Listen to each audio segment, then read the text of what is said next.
Tudo bem? Estamos dando sequência à nossa série de entrevistas.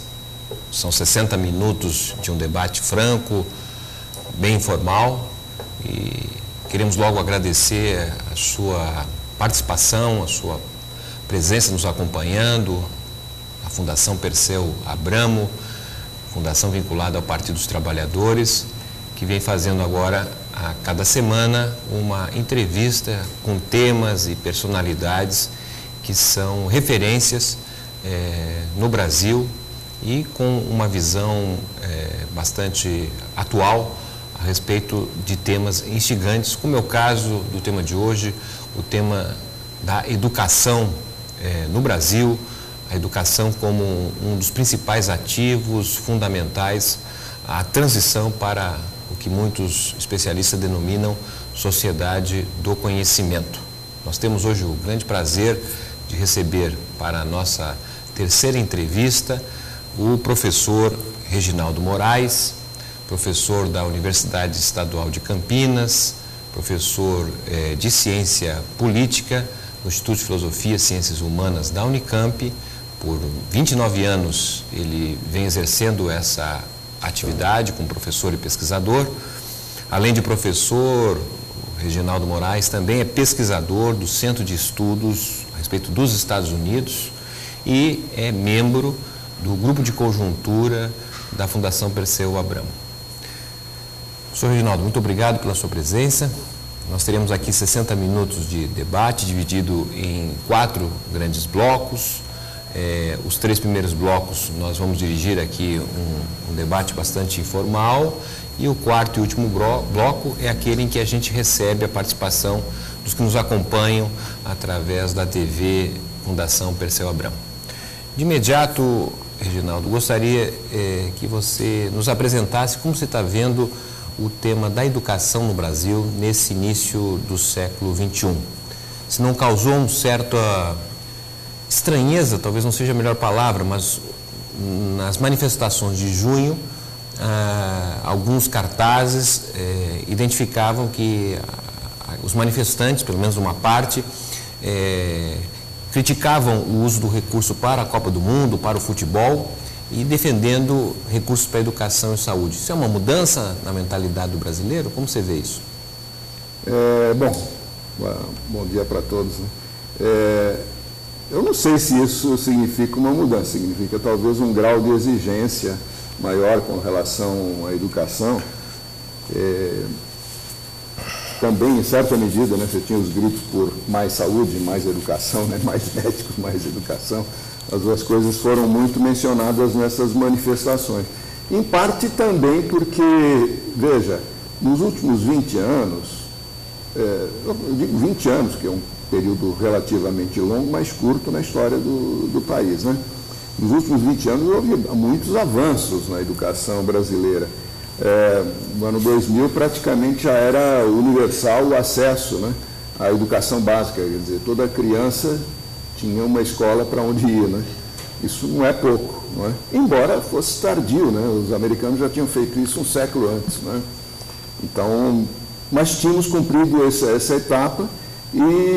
Mas ela, eu acho que todo mundo reconhece que ela é manifestamente insuficiente, mesmo com todo esse, quer dizer, com essa universalização, mesmo assim você hoje tem apenas ou menos de 30% dos jovens concluem o ensino médio, o que é muito ruim, não é? Porque isso inclusive é uma pré-condição para o ensino superior.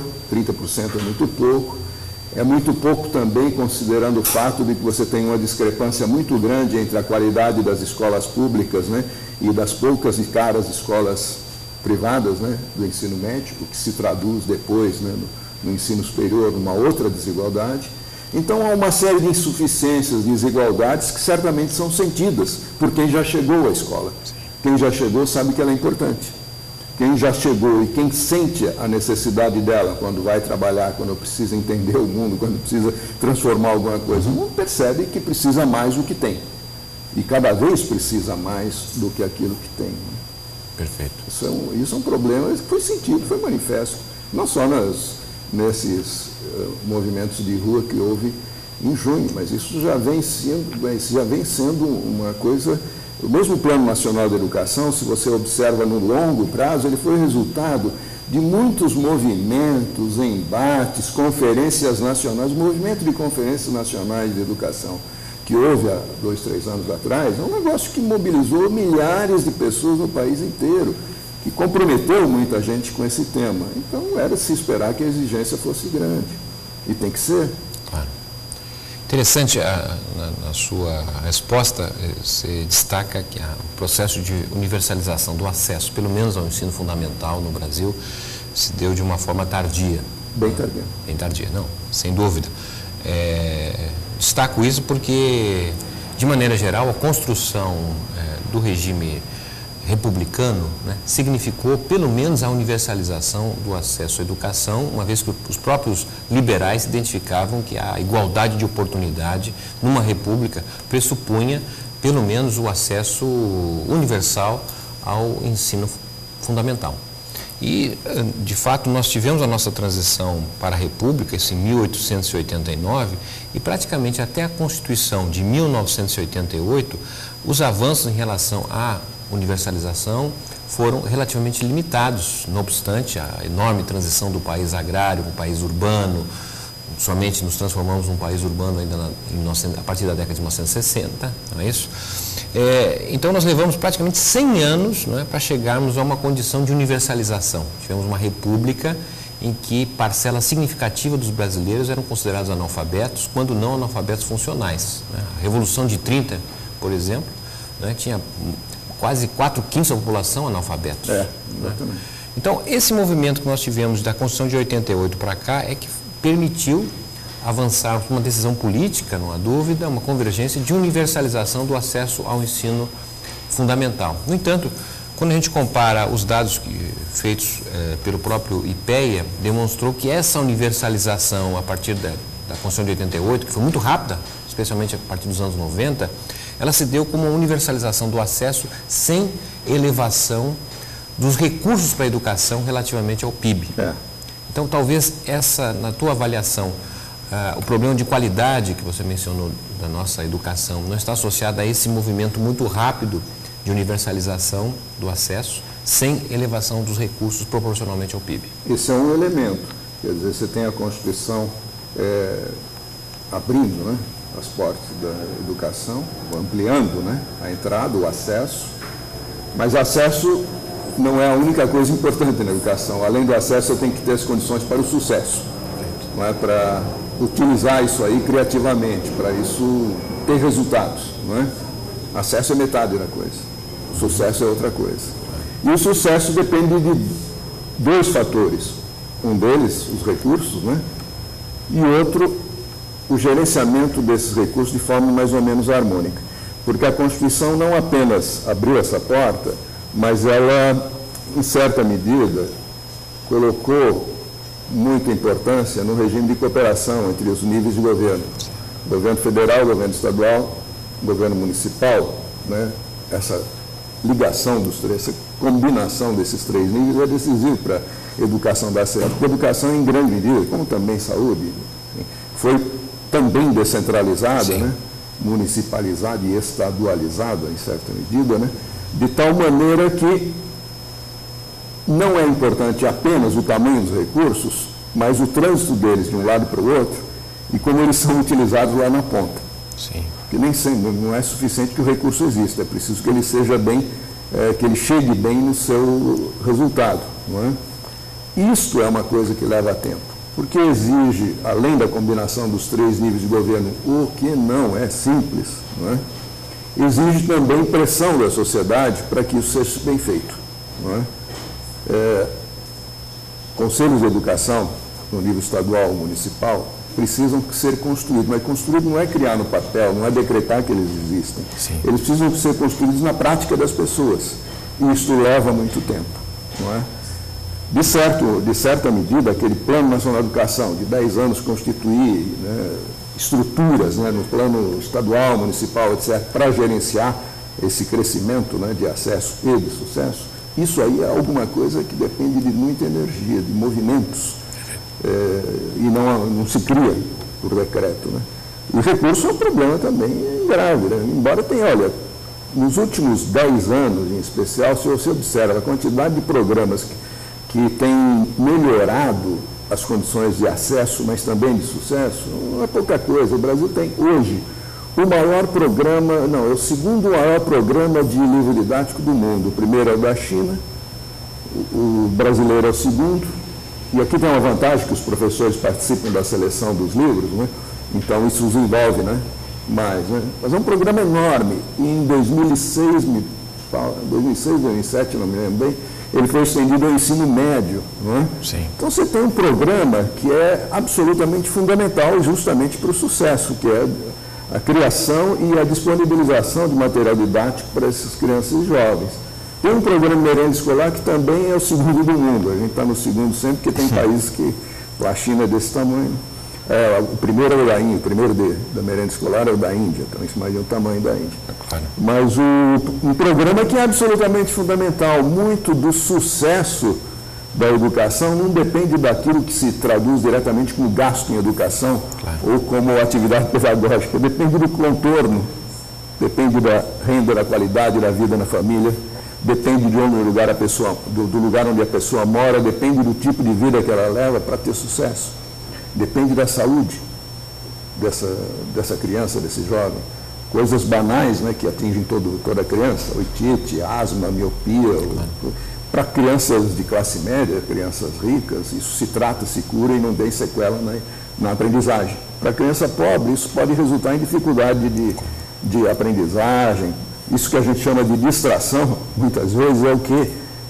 Alimentação insuficiente ou inadequada, miopia, otite, que, portanto, dificulta a aprendizagem da língua e assim por diante. Tudo isso faz parte de um contexto que empurra a educação para diante. O Brasil tem avançado em programas que estão contornando um pouco essa dificuldade, mas ainda é insuficiente. E é por isso que se quer mais educação, né? Porque isso faz parte da segunda parte da receita. Não só acesso, mas também sucesso, ter resultado, qualidade da escola. E a qualidade da escola pública. Nós temos uma escola muito dividida. Nosso ensino médio tem uns 80 e tantos % dos jovens que saem de escolas públicas e uns quase 15, mais ou menos, em torno disso, de escolas privadas. Algumas delas de altíssimo nível e também muito caras. Então você tem um gueto aí, né, e um núcleo chique, né? Um gueto muito grande e um núcleo muito caro. Né? Essa desigualdade vai se reproduzindo, se acumulando, né? E é grave, porque isso significa também acesso a empregos diferenciados, a capacidade de mudar o mundo, né? Compreender as coisas, de intervir no mundo diferenciado. Né? Queria voltar ao tema da própria Constituição, que nós temos hoje 25 anos da Constituição implementada em 1988, e, como bem destacasse, a Constituição Federal de 88 buscou construir um federalismo menos competitivo e mais cooperativo. E o exemplo mais concreto e de sucesso, no nosso modo de ver, é o Sistema Único de Saúde. Não obstante os seus problemas, mas ele consegue, consegue somar recursos sem diferenciar a origem, se é do governo federal, municipal e estadual. No caso da educação, não faltou a construção de um sistema único de educação, um SUE, digamos assim, porque nós temos hoje mais de 5.500 planos pedagógicos, uma vez que o ensino fundamental, em grande parte, é conduzido pelos municípios. Então, cada município tem o seu próprio plano educacional. Os estados têm os seus. É uma situação difícil, então, é verdade. A ausência dessa aproximação e essa coordenação geral não torna mais difícil, porque o governo federal tenta ajudar, mas é de uma outra forma, sem reunir as mesmas capacidades de coordenação, como é o caso da saúde. De certo modo, isso é um problema. Bom, esses programas federais, de certo modo, contornam algumas dessas dificuldades. O Programa Nacional de Livro Didático é um programa federal e uniforme para o país inteiro, que toda a escola recebe.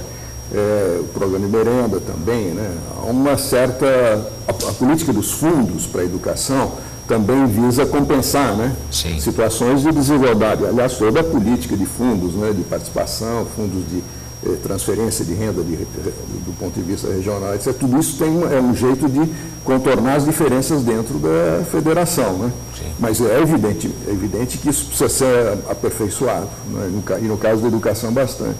Senão a gente corre o risco de ter uma espécie de doença americana, norte-americana. Né? Nos Estados Unidos isso é uma coisa chocante. É muito mais chocante que no Brasil. Acho que é uma coisa assombrosa. Porque ela é muito também descentralizada, governada por distritos, né? Então o distrito, de certo modo, a educação distrital, né? Ela reflete a qualidade da renda do distrito, né? Então, às vezes, numa mesma cidade rica, no coração do império, em Nova York, né?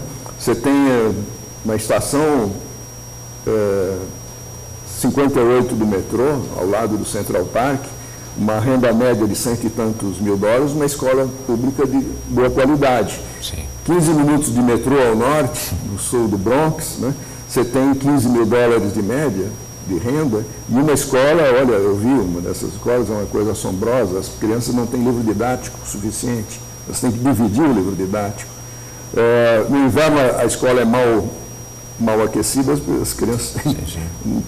Enfim, nós podemos ter esse tipo de mal se nós não tivermos uma unificação das políticas, dos recursos, algo próximo de um sistema único de educação. É verdade.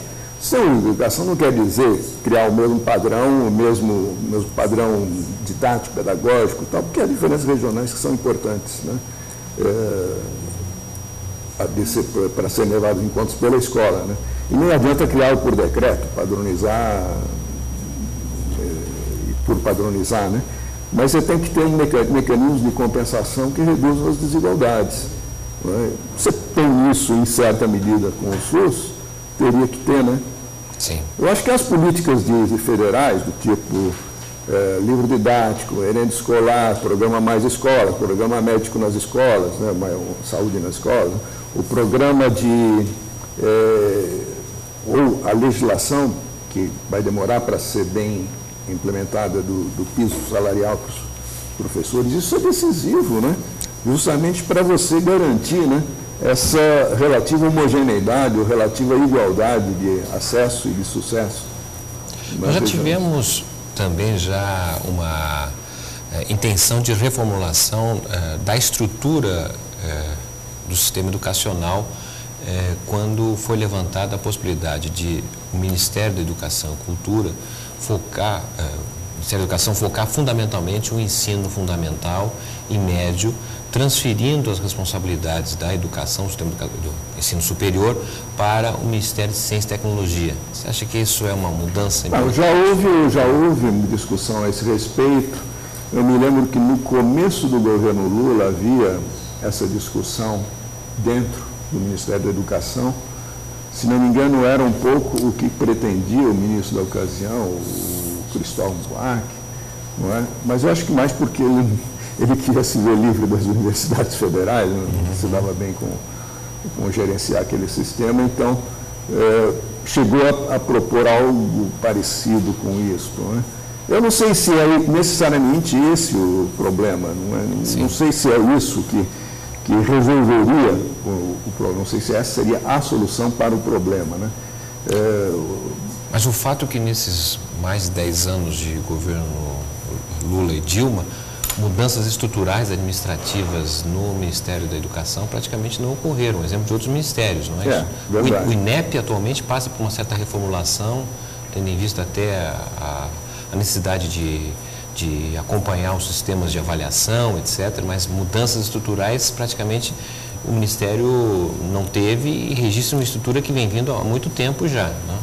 E determinado em grande medida pelo compromisso do Ministério, porque eu acho que hoje uns 3/4, ou pelo menos, acho que uns 2/3 dos recursos do Ministério vão exatamente para o ensino superior, que é muito grande, o ensino federal, que é meio peculiar, né?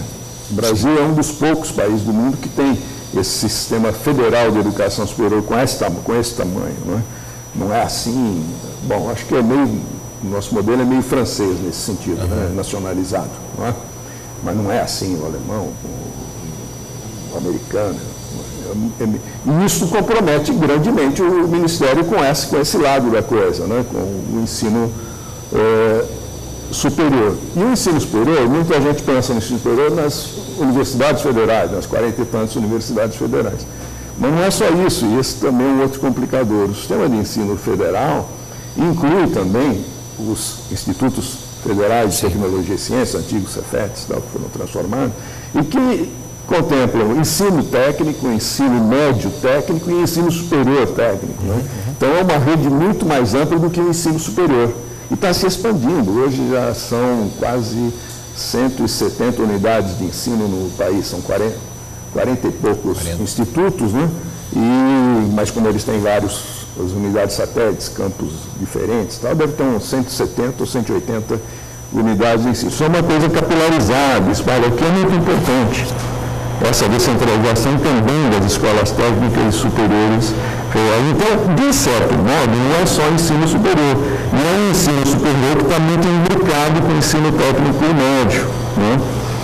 A colocar a reforma dentro da estrutura do Ministério passa, inclusive, por uma reforma, me parece, da sua relação com as universidades, que também é meio ambígua. A universidade tem, mas não tem autonomia, os professores, na verdade, são funcionários de Brasília, as decisões no nível local são um pouco dependentes, isso às vezes tem vantagem, às vezes tem desvantagem. Né? O governo federal pode, de certo modo, estimular muito as universidades federais a se transformarem, né? Por exemplo, a criar mais curso noturno, que é um problema delas, né?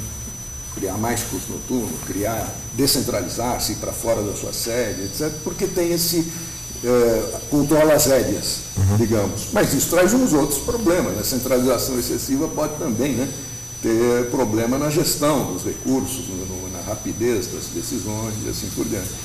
Não houve mesmo nenhuma grande reforma no funcionamento do Ministério, né? Embora tenha havido uma enorme dinamização dessa estrutura, quer dizer, novas iniciativas, novos programas, uma expansão muito grande, significativa desse sistema. Né? Muito bem, queria agradecer aos que estão nos acompanhando nesse momento. Estamos aqui tendo o prazer de conversar sobre o tema da educação com o professor Reginaldo Moraes, professor da Universidade Estadual de Campinas. Nós estamos encerrando esse primeiro bloco com uma discussão interessante das mudanças que o Brasil passou em termos da educação em geral. Tratamos um pouco da estrutura de uma educação cada vez mais descentralizada em função da Constituição de 88. Agora, nesse segundo bloco, eu gostaria de fazer um tratamento melhor do tema em relação ao papel da educação, uma situação da educação nos dias de hoje, olhando os próximos anos. Então, gostaria de introduzir a sua avaliação, professor Reginaldo, em relação a essa perspectiva que nós temos hoje de uma educação cada vez mais com a presença das tecnologias de informação e comunicação. Nós somos herdeiros, digamos, de uma educação associada muito à presença do papel, né? Uma educação a partir de Gutenberg, e nós estamos, o método de ensino, o alfabeto, tudo isso remonta à presença do papel, e as novas gerações cada vez mais aparentemente se distanciam do papel, porque as tecnologias de informação permitem outras formas mais ágeis de acesso à educação. O método de educação que nós temos hoje está apropriado para os dias que vivemos? Olha, não sei se está apropriado no caso do Brasil e do mundo, né? Porque essa mudança não é só nossa. Claro. Não é? Você se referiu à história da mudança do livro, do papel para a mídia digital, né? Se a gente recuperar, assim, tiver uma memória que não é memória física, porque nós não vivemos essa época, mas uma memória histórica, né? O que significou a invenção do livro portátil, não é? No começo da Idade Moderna, né? Quer dizer, Gutenberg inventar um jeito de produzir um livro barato e portátil, né? Isso modifica o tipo de ensino, o agente de ensino, o tamanho das escolas, não é? Uma coisa é você ter o monge medieval, o professor do mosteiro, que lê o livro do Aristóteles, um negócio de 1 ou 2 metros quadrados, que ele vai virando, lendo passagem e comentando com os discípulos, né? Isso aí, esse modelo de ensino é substituído por um outro, em que você tem a individualização do livro, a tradução do livro para a língua vulgar e não para o latim do grego, né? Quer dizer, para o inglês, para o francês, para o alemão, etc., né? E a possibilidade, portanto, de multiplicação de acessos, né? Isso revoluciona o mundo, revoluciona, inclusive, os gurus, né? Quer dizer, os criadores de cultura, né? E é porque amplia o público e amplia também os multiplicadores, os criadores e assim por diante. Quando os sistemas nacionais de educação são consolidados no século XIX, não é? Grandes sistemas nacionais, né, de educação, não é? Eles dependem basicamente da existência desse elemento de educação unificador, né, dos cursos, das disciplinas, dos currículos, né, que é o livro-texto, o livro didático e assim por diante. Um instrumento que é o da nossa civilização. Sim. Até hoje.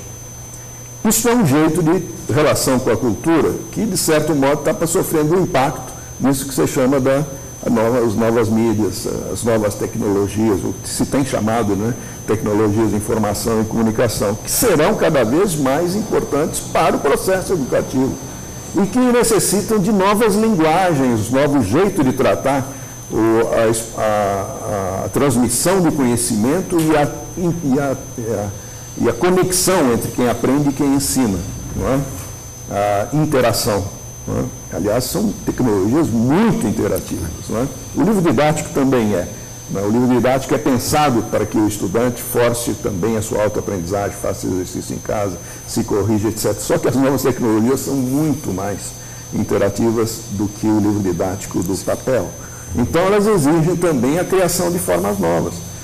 Por exemplo, o que se chama atualmente de educação à distância não é filmar alguém dando uma aula e colocar isso na internet. Isso aí é utilizar uma tecnologia revolucionária e ultra importante para um método bastante convencional. É filmar a aula de um professor. Né? Isso é outra linguagem que a gente precisa inventar, recriar, etc. E vai haver uma convergência entre aquilo que se chama, já está vendo, ensino presencial e ensino à distância. O ensino à distância inventa alguns instrumentos, a educação à distância inventou muitos instrumentos, certos jeitos de tratar, né, com a internet, com as redes, etc., que depois são utilizados pelo ensino presencial, que vão ser utilizados lá, isso se vê no mundo inteiro. Né? Materiais didáticos e procedimentos que são criados num campo e que são depois transplantados no campo da educação à distância e que depois vão para o campo do ensino presencial. Essa transformação nós estamos vendo, estamos aprendendo a fazer esse novo jeito, né, de educar. Ainda não dominamos essa nova linguagem, eu acho. Não é só no Brasil, não. Acho que isso é uma coisa em que o mundo está agora, o mundo inteiro está se adaptando a essa situação. Quando a Open University foi criada, na Inglaterra, pioneira na educação à distância, o mundo ainda vivia tecnologia importante naquela época, era a televisão. A televisão, e muitas vezes a televisão em branco e preto. Né? E o que a Open University fazia? Né? Criava programas de TV para suporte dos seus programas de educação à distância. Utilizava o correio, o telefone, a TV, o rádio. Não é? Bom, tiveram que reaprender tudo isso, e nós também. Nós tivemos também esse trajeto, né, do programa televisivo educativo nas redes, os programas de educação pela TV que fizeram um enorme sucesso, tinham toda a criação de material didático suplementar que era vendido em banca de jornal. Enfim, nós tivemos essa adaptação. E, aliás, criamos competências grandes nessa área. O Brasil criou produtores de materiais didáticos, uma imprensa para esse campo, um mundo editorial voltado para esse campo, que não é pouca coisa.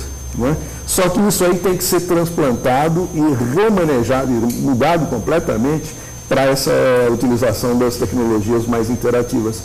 da internet, porque elas permitem um outro tipo de relacionamento. O problema agora não é mais colocar o computador na sala de aula, mas como colocar a sala de aula no computador. E é diferente. É diferente. Não é? E aí, colocar a sala de aula no computador não é simplesmente filmá-la. Não é? Tem que ser um outro jeito. Interessante essa identificação que fazes em relação à evolução do processo de ensino-aprendizagem. Nós temos aqui apresentado esse Programa Nacional do Livro Didático, que é uma operação, uma engenharia enorme, colocar o livro em cada uma das mais de 300 mil escolas que nós temos no Brasil. E eu fico aqui considerando que o Uruguai, um país menor, optou por um programa de a cada criança um computador. Um tablet, um computador, um mecanismo qualquer de acesso à rede. Exato. Eu fico imaginando, na medida em que todos os livros didáticos passassem a estar disponível numa tecnologia de informação, seja tablet, computador, qual fosse, isso não tornaria permanente e acessível mais rapidamente para todo o processo de ensino-aprendizagem, e até que ponto também esse setor que foi construído no Brasil para a produção dos livros, que são gráficas, editoras enormes, até um parêntese, os últimos anos mostram estranhamente uma redução das vendas de livros particulares, vamos dizer assim, não é? A única coisa que tem aumentado a venda de livros são justamente os livros didáticos, que são compras públicas. Sim, claro. Então, essa perspectiva de continuar na produção de livros na forma tradicional, e ao invés de nós estarmos migrando para um processo mais avançado, não seria, de certa maneira, nós estarmos seguindo, olhando a educação pelo retrovisor? Poderíamos ser mais ousados? Como é que você imagina isso? Há muitos lugares, você falou do Uruguai, né? Tem esse projeto de transformação do material didático nessa direção, né?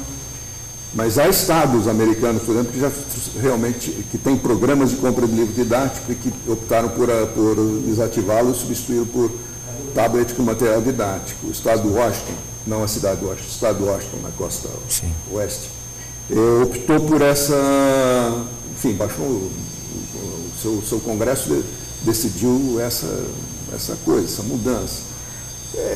É possível que isso venha a ocorrer e é possível que você tenha um deslocamento dessa estrutura toda de gráficas, etc.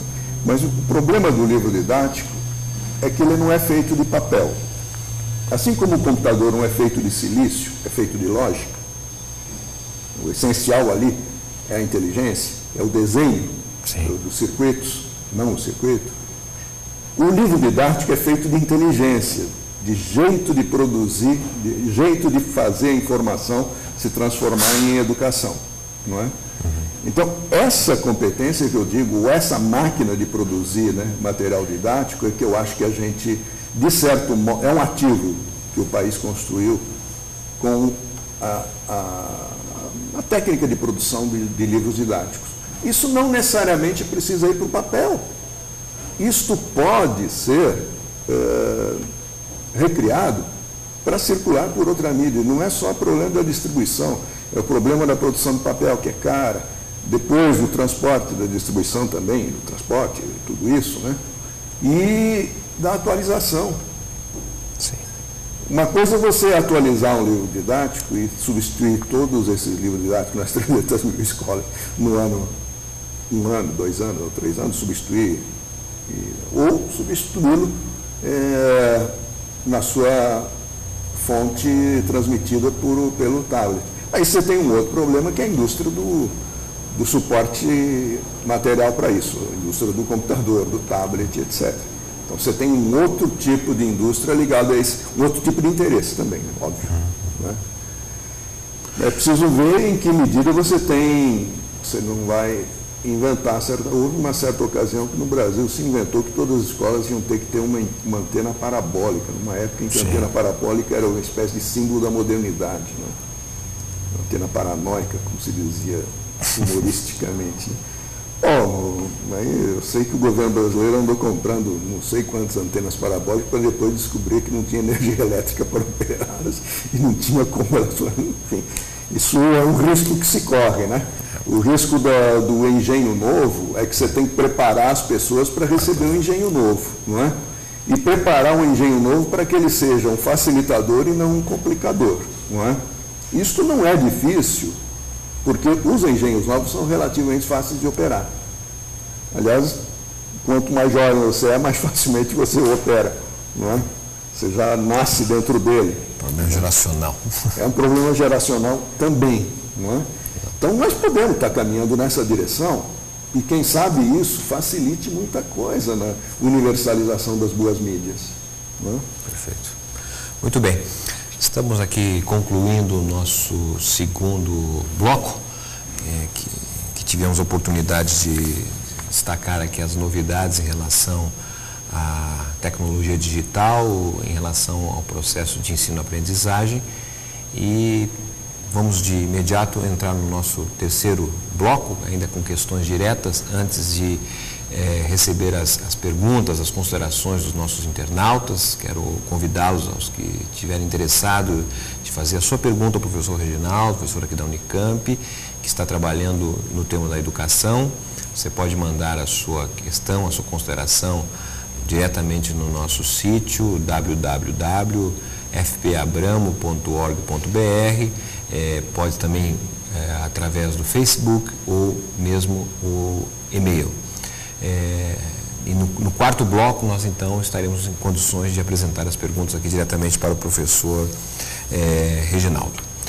Nesse terceiro bloco, queria ainda, tratando desses temas que conectam o presente com o futuro, não é? Se não há, no seu modo de entender, um certo descompasso em relação ao conteúdo da educação, do ensino-aprendizagem, no sentido de que a educação que nós temos hoje é uma educação que identifica que apenas os que têm que aprender são as crianças, os adolescentes e os jovens. Não é? Quer dizer, o adulto e o idoso não precisam mais aprender, porque, em tese, já estão na vida ou já sabem de tudo. Não é? Esse modo de construir a educação é compatível com a ideia de uma educação muito funcional voltada para o trabalho. Não é? Ou seja, criança desde pequeno, os pais estão orientados a estimular ao filho o que ele vai ser quando ser grande, e ser grande significa estar trabalhando e, portanto, não precisar mais estudar. Se nós viermos a falar de uma educação cujo conteúdo seja um pouco diferente desta perspectiva mais funcionalista, eu sei que a educação não é só mercado de trabalho, a educação tem valores, a educação tem símbolos pátrios, identidade nacional, é muito mais rica do que isso, mas o sentido da educação para justificar que só crianças, adolescentes e alguns jovens que chegam à universidade passem pelo processo de ensino-aprendizagem é negar a educação aos adultos e idosos. Se nós estamos olhando essa sociedade que está em construção, uma sociedade que tem um ativo importante, a educação, não estaria na hora de superarmos essa perspectiva de que quem deve estudar são só as crianças, adolescentes e jovens? Como fazer uma educação para a vida toda? Isso até é perceptível nas grandes corporações transnacionais que passam a ter programas de capacitação ao longo da vida laboral dos seus próprios trabalhadores. Como é que você vê essa questão? Mas mesmo para o trabalho, isso que se chama de educação ao longo do tempo, formação permanente, educação contínua, é essencial. A educação a qual o desenho do lugar da educação na vida das pessoas com o qual nós convivemos, o modelo, né, com o qual nós convivemos, no qual fomos educados, nós mais velhos, né, até agora fomos e ainda somos educados, é baseado numa espécie de teoria do sequestro. Você tem que sequestrar um indivíduo aí entre os 5 anos e os 18 anos, tirá-lo da vida, o momento em que ele vai se preparar, vai fazer um ensaio para depois entrar na peça, né? Então esse é o momento em que a escola, inclusive, se distancia da vida, se descola da vida. Isso é um problema para a escola, né? E aí depois, acabou o sequestro, acabou a separação e você entra, aí viva, atue, né? Agora é a realidade, não é? Isto é um problema para a escola, porque ela, enfim, se artificializa muito, se distancia daquilo que é a mudança da vida, mas é um problema também porque, em certa medida, mesmo pensando na história dos aspectos funcionais da educação, você pode dizer que no começo do século XX, digamos assim, aquilo que o indivíduo aprendia no seu ensino médio, por exemplo, a respeito das ciências, da física, da química e assim por diante, as leis fundamentais da ciência, os modelos fundamentais, aquilo que ele aprendia de ciência e os instrumentos com os quais ele trabalhava, no final da sua vida, a expectativa de média de vida nos países desenvolvidos em 1900 era algo próximo de 50 anos de idade. Né? Então, ao final da vida, aquele conhecimento ainda era válido e os instrumentos com os quais ele operava ainda eram mais ou menos aqueles, um pouco modificados. Então, a curva da idade da pessoa, do trabalho, dos hábitos, etc., era mais ou menos também a curva de renovação dos conhecimentos. Sim. Hoje, não tem mais sentido falar nisso, porque a expectativa de vida não é mais de 50 anos. Sim. Em alguns países é mais de 80, no Brasil já é... No Brasil, em 1950, era de 50 anos, eu acho que mais ou menos isso, e hoje já chegou aos 70 anos, né? Sim. E isso tem uma implicação enorme naquilo que o indivíduo observa diante de si, naquilo com o que ele opera, naquilo que ele precisa conhecer. E o conhecimento também tem um ritmo, tem uma curva de renovação muito mais rápida. Não só o conhecimento no sentido mais abstrato das grandes leis, grandes modelos científicos, grandes conhecimento de base, né? Mas também nas aplicações técnicas. Né? As transformações são muito mais brutais nos meios técnicos do que eram um século atrás. Elas são muito mais rápidas. O trajeto entre uma invenção, uma inovação e sua introdução na vida diária é muito mais rápido hoje. Não é? Então, isso faz com que, também por esses motivos, a escola não possa mais ser pensada como aquele intervalo sequestrado entre os 5 e os 18 ou 20 anos, né? Que depois terminou e... Não, provavelmente nós temos que ter uma redistribuição da educação ao longo da vida dos indivíduos de outro modo, em que ele vai estudar até os 17 anos e, ao mesmo tempo, ter alguma operação na vida real, né? Simultaneamente, que depois... volta, dali a 10 anos ele volta de novo à escola, ou tem um processo de educação contínua, ou tem ao longo do tempo. Isso vai ser uma necessidade, até do ponto de vista funcional, do ponto de vista do trabalho. Sim. Muito mais ainda do ponto de vista da sua adaptação às mudanças culturais, que são brutais. Sim. São brutais, né? Hoje em dia a gente vê... Bom, eu me lembro que o Brasil era pioneiro naquilo que se chamava nos anos 80 de automação bancária. Acho que era um dos países que tinha mais avançado nessas tecnologias de automação bancária. Não é? E hoje, enfim, praticamente o sistema bancário funciona na base do autosserviço, né? Caixa eletrônica. Bom, para as pessoas mais jovens, isto é absolutamente normal, né? Acho que a ideia de ficar numa fila de caixa já faz parte de algum museu para gerações mais novas. Cada vez mais será. Para as pessoas mais velhas não é. Isto é um problema. E eu estou dando um exemplo de uma coisa que foi evoluindo desde 1980 para cá, são 30 anos. Tem outras que vão ficando ainda mais difíceis, não é? Vão ficando mais difíceis para gerações mais antigas. Mas vão ter que ser renovados. O nosso processo educativo tem que um pouco se adaptar a essa circunstância, porque senão nós vamos correr o risco de ter essa teoria do sequestro cristalizada, né? A gente só aprende até os 20 anos e depois isso não opera mais, não funciona mais. Perfeito. Esse é digamos, um descompasso que certamente vai se tornar cada vez mais forte à medida que avance o tempo e as gerações vão se alterando, mas eu entendo também que talvez nós tenhamos um choque de gerações pela perspectiva que as tecnologias de informação abrem cada vez mais em relação ao sentido prático do aprendizagem, né?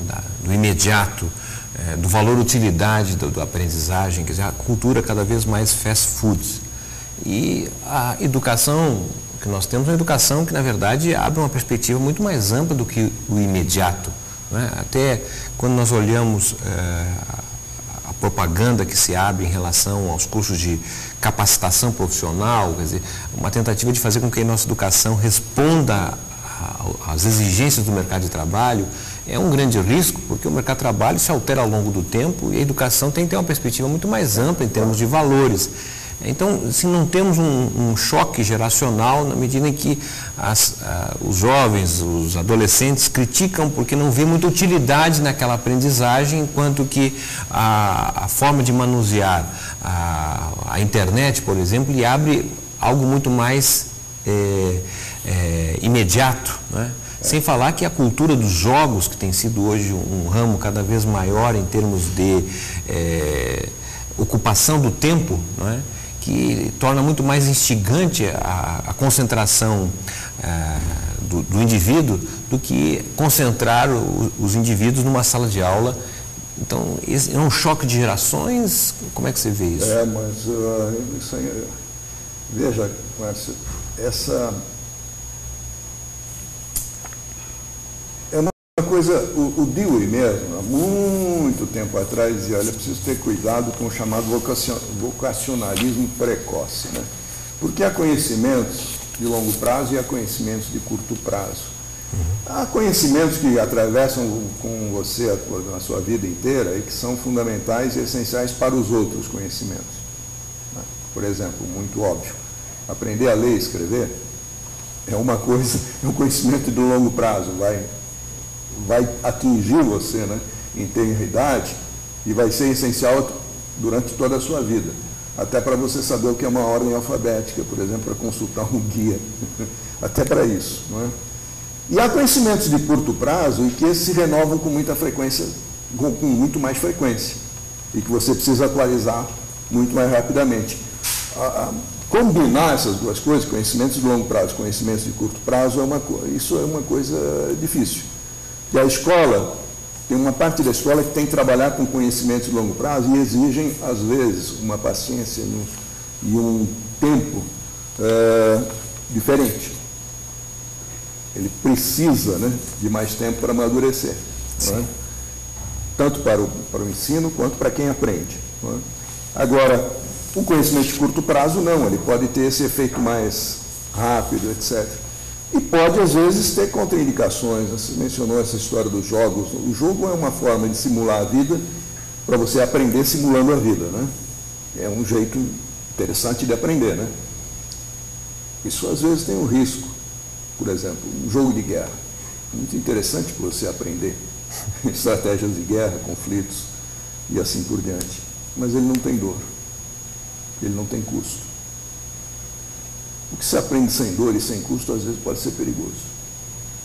O jogo de guerra faz com que um assassinato ou matar uma pessoa não tenha custo, dor, sofrimento, sentimento. Então, isso tem uma contraindicação grave, né? Sim. Então, aprender por simulações, a aprendizagem por simulações exige também que você pese o que você perdeu aí nesse caminho, o que você perdeu no meio. E, às vezes, aprender certas coisas, aprender a escrever, por exemplo, só no teclado, que é uma coisa só digital. Antigamente era bater a máquina, não era datilografar. Hoje, digitar no teclado. Futuramente, quem sabe só falar, isso você já tem isso. Isso tem uma outra consequência, que é a perda de certas habilidades que são essenciais. Não por acaso, né, os chineses, Mao Tse-tung e alguns dos seus pedagogos, né, diziam, olha, nós temos que conservar certos hábitos do desenho das letras, daquelas complicadíssimas letras chinesas, dos caracteres, né, ideográficos chineses, porque isso não é apenas o alfabeto, não é apenas isso. É também a história da mão e do outro lado do cérebro, e da feitura das imagens e assim por diante. E ao estudo e ao exercício da paciência. Tem certas coisas que você não pode perder. Sim. Então, nessa transição, a gente precisa evitar o risco de jogar fora algumas coisas que deveria conservar. E elas exigem tempo. A reflexão exige tempo, a maturação das ideias exige tempo. Não é? E você pode até... O karaokê faz de cada um cantor imediatamente. Aí você não precisa aprender teoria musical, não precisa aprender o instrumento, não precisa treinar o ouvido e assim por diante. Só que isto não é apenas aprender um resultado, é aprender um processo. Educação não é só produto, é um processo. Isso que a gente precisa tomar cuidado para não perder no caminho. Aquilo que fica no caminho pode ser bom. Sim. Mas isso eu reconheço que isso é um tema complicado, porque as mudanças são tão rápidas, as tecnologias são tão provocadoras, que o vocacionalismo precoce ou a pressão do prático, do imediato e tal, é forte, muito forte. Perfeito, professor Reginaldo.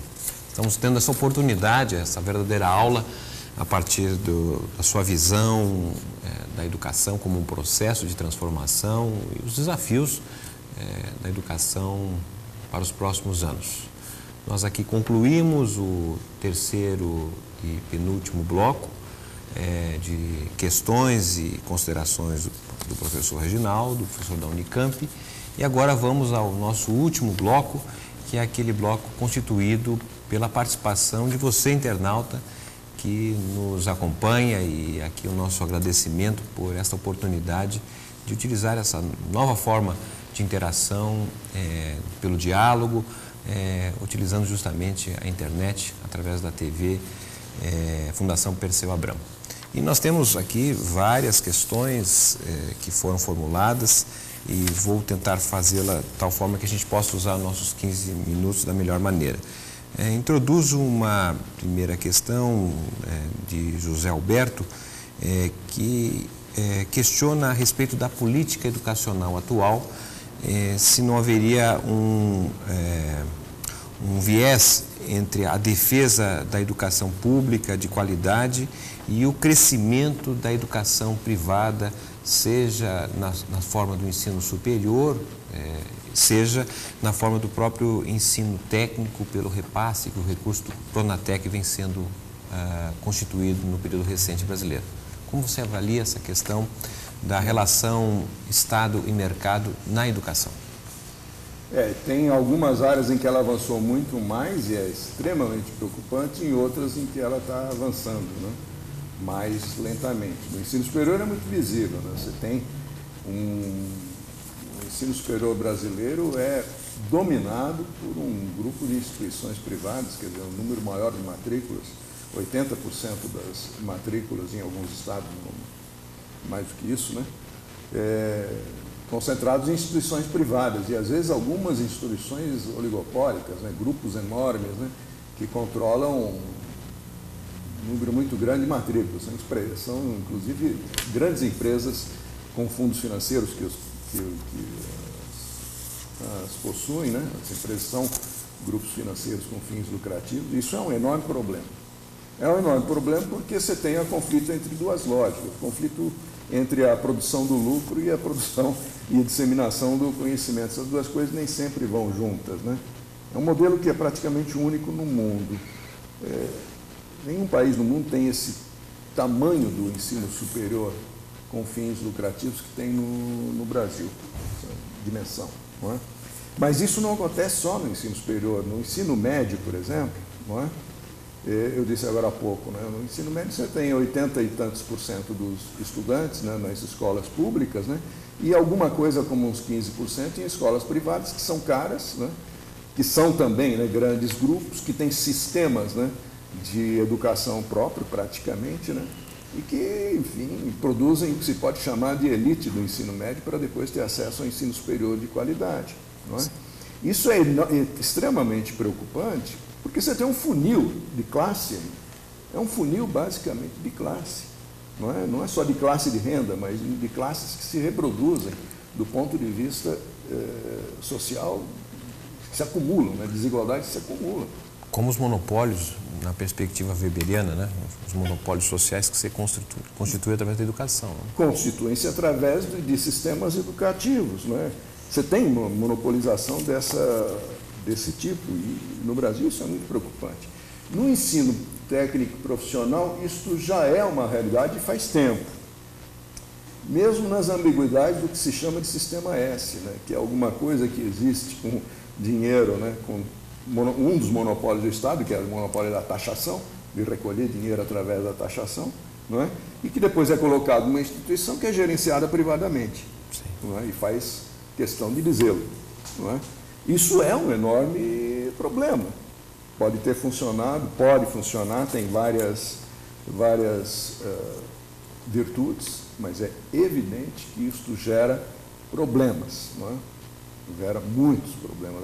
A toda hora você tem uma espécie de conflito, uma espécie de jogo de braço, né, entre o governo e o sistema S, com relação à oferta de vagas gratuitas, vagas pagas, etc. Não é?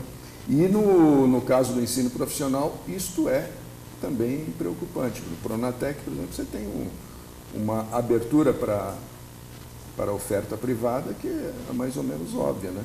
Inclusive do sistema S. Então, isto é preocupante. Eu acho que não é um bom caminho. A Marta questiona a respeito do Plano Nacional de Educação. Se ele corrige algumas das nossas deficiências ao apoiar mais recursos, conforme inclusive aprovado pelo Congresso, especialmente recursos provenientes do pré-sal, que seria um adicional significativo. Se essa combinação de mais recursos com orientação pedagógica nos ajudaria a romper ou superar Pode vários ajudar, problemas. mas isso não está no plano, não. O Plano Nacional da Educação, bom, o negócio pré-sal é depois, não tem. O Plano Nacional da Educação, basicamente, é um plano de constituição ao longo do tempo de mecanismos de reorganização da educação brasileira. Constituição de planos estaduais, municipais, conselhos, etc. É um projeto, um plano de guerra ao longo prazo. E a bandeira mais agitada desse plano, esse talvez que ela se refira à história dos recursos, é extremamente vago. Não sou eu que estou fazendo essa crítica, essa crítica já foi feita por muita gente. O plano prescreve pouco, vincula pouco, responsabiliza pouco. Por exemplo, 10% do PIB para a educação é uma bandeira generosa, interessante, mas absolutamente vaga e até perigosa. Por quê? Primeiro que ninguém sabe exatamente o que quer dizer 10% do PIB, né? Para dizer qual é esse valor.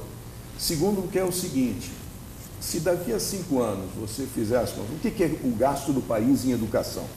O gasto do país em educação não é só o que o governo federal, o governo estadual, o governo municipal gasta, também isso, mas é o gasto dos estudantes, das suas famílias, de empresas que gastam com educação, de sindicatos e associações profissionais. Isso é o gasto do país em educação.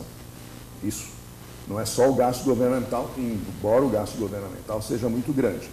Mas se, por exemplo, você tem 80% do ensino superior sendo pago pelos estudantes, esse gasto é das famílias dos estudantes. Claro. Mesmo quando eles têm empréstimos, bolsas, etc. Ora, isso significa que você não está dizendo exatamente o que é e quem é responsável por esse gasto. Se você dissesse 20% do orçamento do governo federal tem que ser alocado para gastos em educação, tantos por cento do Estado e tantos por cento do município. Você sabe o que significa aquilo, porque você tem o número do orçamento, quanto é aquele percentual e quem é responsável por aquela aplicação. Você pode, portanto, medir e identificar o responsável por aquilo. 10% do PIB em educação, daqui a 10 anos, se você identificar, se fizer algum cálculo e chegar à conclusão de que não houve isso, você não pode responsabilizar ninguém. Sim. Isso é algo vago demais para vincular, para prescrever, para responsabilizar, que é o que um plano e uma lei devem fazer. Então, esse é um ponto cego do plano. que, no entanto, tem uma virtude, né? Ele é o resultado de muitas mobilizações anteriores, é um compromisso que é expressado, né, e que vai ser cobrado ao longo do tempo, não há a menor dúvida, né? E pode pressionar também para que essas outras prescrições, essas outras responsabilizações venham a surgir, né? Mas o plano em si não é garantia desse avanço. E mesmo essa história de destinação dos recursos futuros do pré-sal para a educação é algo que ainda está por saber como é que isso vai, como isso vai ser efetuado. Não é garantia de coisa alguma. Perfeito. Aliás, o plano é muito abstrato, muito vago.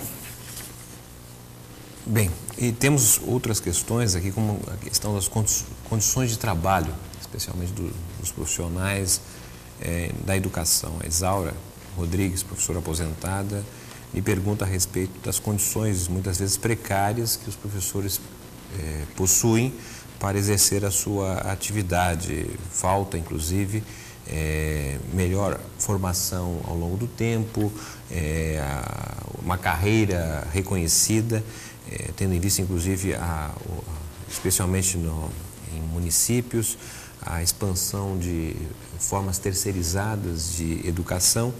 E ela pergunta justamente qual é o entrave maior no que concerne às condições de trabalho, uma vez, inclusive, que há estudos destacando o crescimento de novas doenças profissionais, né, dada a depressão, a exposição e a atenção que o professor, em geral, tem dentro de uma sala de aula, dentro do processo de ensino-aprendizagem. A profissão de professor é uma das que mais tem doenças profissionais, né? Pouca gente se dá conta disso, mas de certo modo, uma profissão de risco. Doenças propriamente físicas, digamos assim, e doenças que pode se chamar de psíquicas ou psicológicas, muitas. Agora, com relação à questão da carreira e das condições de trabalho, acho que já houve um avanço no sentido de se criar a ideia, que passa a se concretizar ao longo do tempo, de ter um piso nacional para os professores, mas é insuficiente. É insuficiente e é muito contestado, né? Porque municípios e estados estão se recusando a fazer isso, e isso é grave, não é? Mas não é só essa história do piso.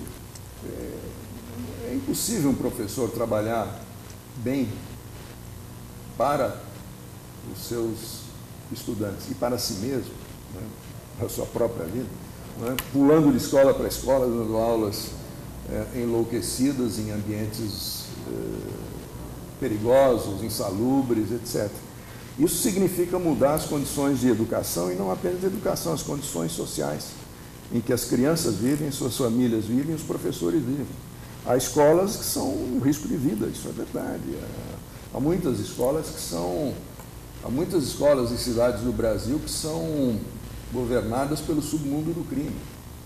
O que a gente sabe? Não, mas até a arquitetura, se olhando uma escola, são altos muros, muitas inclusive com cercas elétricas em arame. Porque elas são risco, porque elas mostram um certo nível de risco, não é? E o risco que está fora entra dentro da escola, não é? Nós não temos hoje assassinos seriais como temos nos Estados Unidos, é verdade, mas nós temos riscos e pressões e ameaças dentro das escolas que são inacreditáveis, que assustam mesmo e que criam, obviamente, doenças e distorções graves. Isso é um problema. Isto só se soluciona, olha, isto não é um problema pedagógico, não é um problema nem de mudança dentro das escolas. É um problema de mudança que só se corrige, uma mudança que só se faz com uma redução brutal da desigualdade que há no país. E isso não é um problema pedagógico. Isso não é um problema pedagógico, não é um problema escolar. É um problema de redução de desigualdades que nós temos que encarar. O Brasil é um país desigual demais para produzir escolas saudáveis. Mas é muito, não é à toa que a escola americana é tão ruim. A escola norte-americana é tão ruim, a escola elementar e a escola média americana é ruim, porque ela tem um problema igual ao nosso, parecido, é o país desenvolvido mais desigual do mundo, os Estados Unidos. Você tem situações que são absolutamente insustentáveis.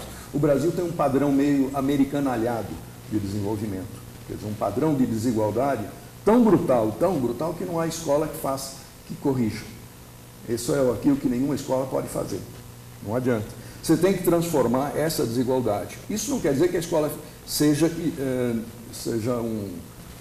não possa ter um papel nisso. Pode. Reformas escolares, reformas nas políticas educacionais podem também reduzir desigualdade. Há políticas de educação que já foram implementadas que reduzem desigualdades. Reduzem as condições de acesso e de qualidade de vida das crianças e, portanto, aumentam a possibilidade delas de transformarem o mundo. É claro, elas transformam o mundo se tiverem, né, essa oportunidade. Agora, não é um problema escolar, é um problema também das carreiras, das condições de trabalho dos professores, dos profissionais de educação, mas é, sobretudo, um problema de redução das desigualdades. Reduzir a desigualdade, melhorar a saúde, a moradia, o transporte, a renda das pessoas, afeta fundamentalmente a qualidade da escola. Mas afeta fundamentalmente. Isso não é no Brasil, isso é no mundo inteiro. Muito bem, estamos já praticamente esgotando o nosso tempo, ainda um conjunto grande de questões, eu vou aqui reunir algumas delas, inclusive, realizadas por Regina Salomão, que questiona a respeito da qualidade da escola, do ensino, questiona como esperar da educação básica, que agora é aferida anualmente através de avaliações de desempenho, como esperar da escola em que exclui as ciências humanas, em que medida as nossas escolas, especialmente do ensino fundamental, não se transformam quase num centro de assistência, ocupando o tempo, a hora livre das crianças, com alimentação, com atividades que não necessariamente levam o nível de educação com qualidade. Alguns dizem até que é um centro de custódia, né? Para ser mais agressivo, essa expressão já é corrente em alguns países, né? A escola se transformando em centro de custódia de jovens e adolescentes, né? Que seria um drama. Né? Mas, de fato, você tem, em parte, a escola vai absorvendo funções que não são propriamente escolares, né? Mas que não são desprezíveis. Se nós queremos, por exemplo, ter uma educação, agora tem um programa federal, né, Mais Educação, que significa também ter mais horas, né, disponíveis, que a escola disponibilize para os seus estudantes mais horas de permanência do que os seus 3 ou 4 horas de aula, né?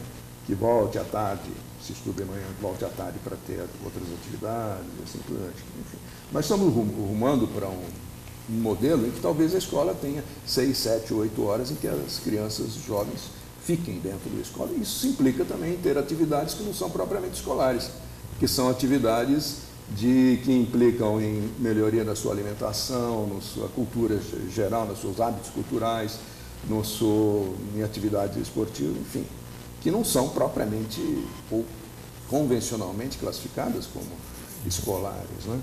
Mas isso tem importância, isso não é desprezível, isso faz parte do processo educativo. E quando você tem um projeto, né, de transformação dos indivíduos, né, para torná-los, para que eles não apenas operem no mundo existente, mas que eles operem o mundo existente para transformá-lo, você precisa criar condições para que eles tenham uma vida diferente.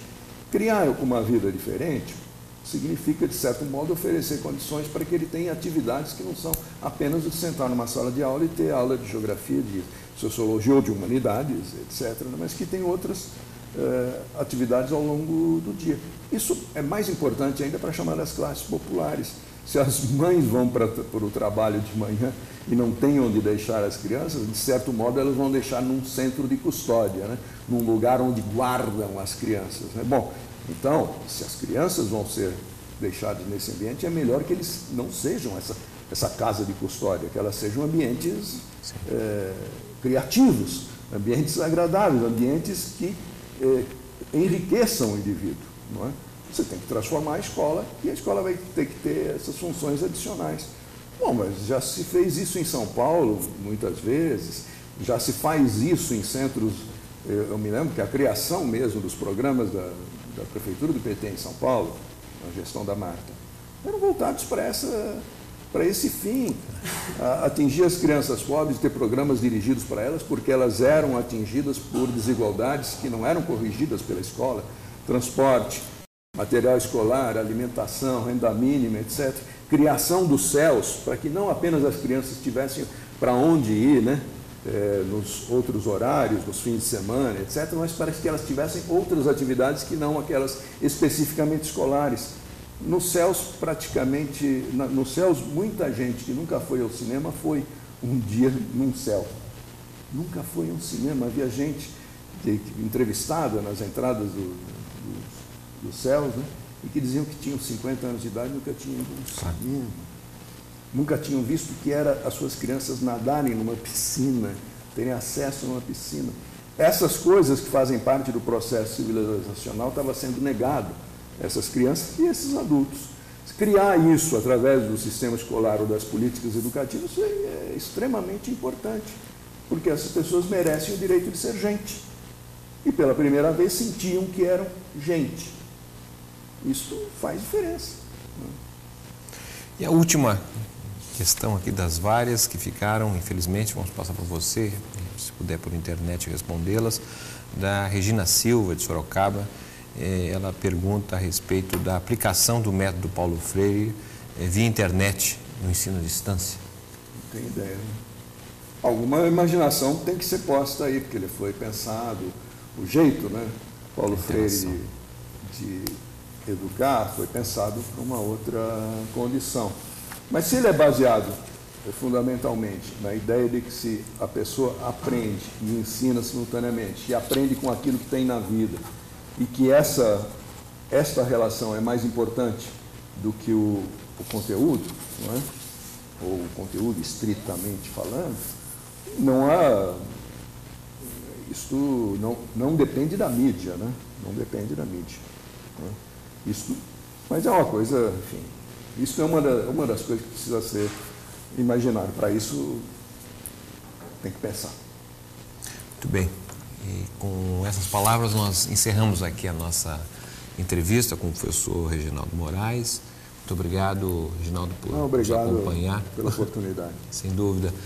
Muito enriquecedora, inteligente a sua visão de educação, uma visão de mundo, o processo civilizatório que passa pela educação, as questões necessárias à transformação da educação no Brasil. E também agradecer muito você, internauta, que nos acompanhou. Sigamos juntos no nosso sítio e também no Facebook, no e-mail. Vamos trabalhando melhor a informação, a análise e a comunicação. Um grande dia para você e uma ótima semana. Até a próxima.